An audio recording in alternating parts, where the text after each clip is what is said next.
Il y a des douleurs que personne ne voit, des souffrances que tu n'expliques même plus parce que tu as compris qu'elles ne font pas de bruit. Tu souris, tu avances, tu continues, mais à l'intérieur, quelque chose a été pressé, broyé, façonné. Et parfois, dans le silence de la nuit, une question revient, lourde, persistante. Pourquoi moi? Pourquoi est-ce que je traverse ça alors que d'autres semblent épargnés? Et si cette question t'a déjà traversé l'esprit sans jamais trouver de réponse, prends un instant pour l'écrire en commentaire. Même quelques mots suffisent, parce que mettre des mots sur la douleur, c'est souvent la première étape pour ne plus la porter seule. Ce que tu ignores peut-être, c'est que certaines souffrances ne sont pas distribuées au hasard. Certaines douleurs ne sont pas des punitions, elles sont des signatures. Et si ce que tu traverses faisait partie d'un appel que peu comprennent et encore moins acceptent? Ce message n'est pas pour tout le monde. Il ne s'adresse pas à ceux qui fuient l'inconfort, ni à ceux qui cherchent une foi facile, rapide, sans transformation. Il est pour ceux qui ont été pressés intérieurement, pour ceux qui ont prié et n'ont reçu que le silence, pour ceux qui ont été fidèles mais incompris, pour ceux qui ont été brisés sans avoir été avertis. Si tu es ici, ce n'est peut-être pas par hasard. Et si ce genre de message te parle profondément, abonne-toi doucement, pas pour le contenu, mais pour rester connecté à ce qui nourrit vraiment l'intérieur. Il y a des souffrances que seuls les choisis traversent, non pas parce qu'ils sont meilleurs, mais parce qu'ils sont capables de porter plus. Ce sont des douleurs silencieuses, lentes, profondes. Des saisons où tu donnes sans recevoir, où tu comprends avant les autres, mais où personne ne t'écoute. Tu vois clair, mais on te traite comme si tu étais perdu. Ces souffrances ne te détruisent pas d'un coup, elles t'érodent, elles testent ta constance,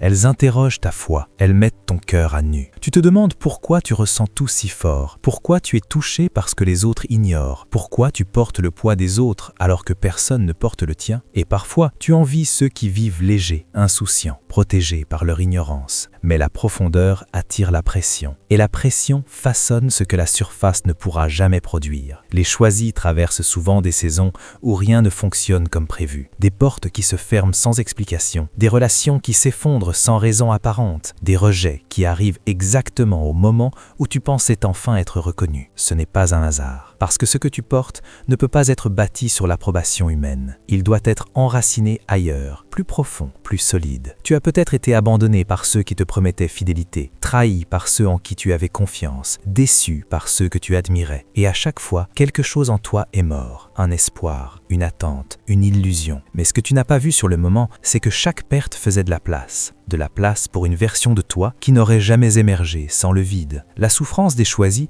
n'est pas seulement extérieure, elle est intérieure. C'est ce combat constant entre rester pur ou devenir amer, entre continuer à aimer ou fermer ton cœur, entre faire confiance ou tout contrôler. Tu aurais 1000 raisons de te durcir, de devenir froid, de devenir distant, de te venger, et pourtant, quelque chose en toi refuse de sombrer. Tu tombes, mais tu te relèves. Tu pleures, mais tu avances. Tu doutes, mais tu restes fidèle. Et parfois, tu ne comprends même pas pourquoi tu continues. Tu sais juste que si tu abandonnes, quelque chose de plus grand que toi sera perdu. Il y a une vérité que peu acceptent. Dieu ne forme pas les porteurs par le confort, mais par la traversée. Ce que tu traverses n'est pas destiné à être compris trop tôt, parce que si tu comprenais tout maintenant, tu chercherais à éviter le processus. Or, certaines choses ne peuvent être reçues que par ceux qui ont été vidés de l'orgueil, vidés des attentes, vidés du besoin de contrôle. Les choisis connaissent une solitude particulière, pas la solitude de l'absence de gens, mais la solitude de l'incompréhension. Être entouré, mais invisible, être présent, mais non compris. Cette solitude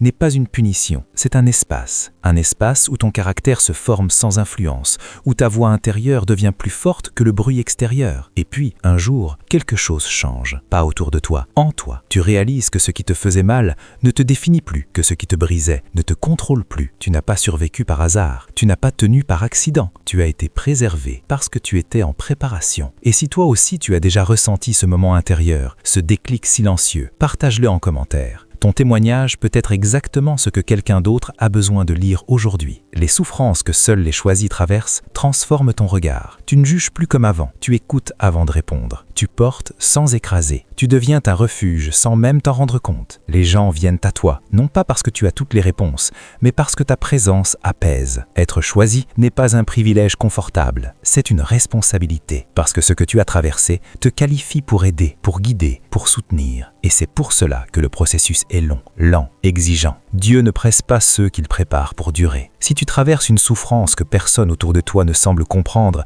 ne te méprise pas. Ce que tu vis n'est pas un retard, ce n'est pas un oubli, c'est une préparation. Et si ce message t'a parlé, pense à le partager, pas pour la vidéo, mais pour la personne qui doute encore de sa valeur aujourd'hui. Les souffrances que seuls les choisis traversent ne sont pas faites pour te faire disparaître. Elles sont là pour te révéler. Elles enlèvent ce qui ne peut pas monter avec toi. Elles brisent ce qui aurait cédé plus tard. Elles forgent ce qui rien ne pourra renverser. Un jour, tu regarderas en arrière et tu comprendras. Et ce jour-là, tu ne demanderas plus pourquoi tu as tant souffert. Tu remercieras d'avoir tenu, parce que ce qui t'a presque brisé est exactement ce qui fera de toi quelqu'un d'inébranlable.